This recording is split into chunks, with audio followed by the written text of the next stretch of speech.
Hello Alec. This hand is from a 1-1 cash game at my local casino. I've been playing for about an hour and turned my 100 into 280 and have a pretty good feel for the table.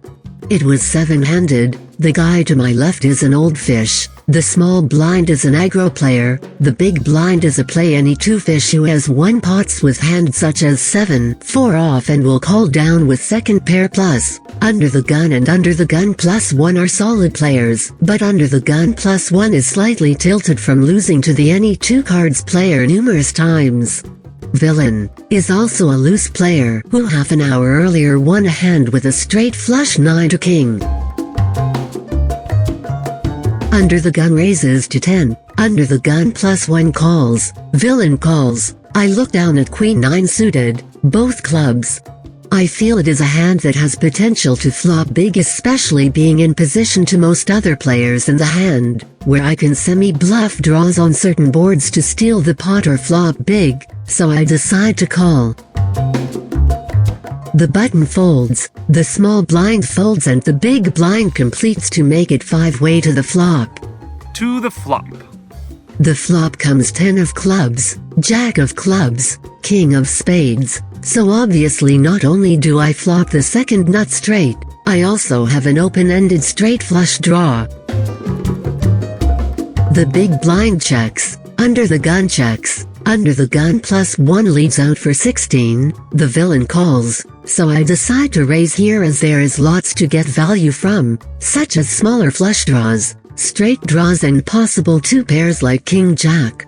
The big blind, under the gun and the under the gun plus 1 folded, and the villain calls. The turn is a brick, the 4 of hearts. The villain checks to me, so I again want to continue betting for value and not to give the draws a free card. I bet about a third of the pot, 55. I don't want to bet too big as a lot of his straight draws are chopping with me at best if he hits his river card, and I'm beating a lot of his flush draws by holding the queen high flush if it does come on the river. I also feel I can still get value from his 2 pair hands since the turn was a complete brick. The villain calls. The river is not the best card for me, the 4 of clubs, as now not only is the board paired, but I'm losing to an ace or king high flush which and I was pretty content with my 9 to king straight being the best hand. The villain decision was to put all in. I think about it for a moment. I don't think he can have a full house with king jack or 9 because of his move on the preflop. I think he played the hand too passively to represent one of these hands. At this point I'm only really concerned about my opponent having a higher flush than me. Ultimately I decide if he has a higher flush he has it and he's got me, as it is still possible he can have smaller flushes, although I don't think he would shove river. Combined with the fact he is going to win the high hand bonus and how quickly he shoved, I find is usually a sign of weakness. I call. We're all in.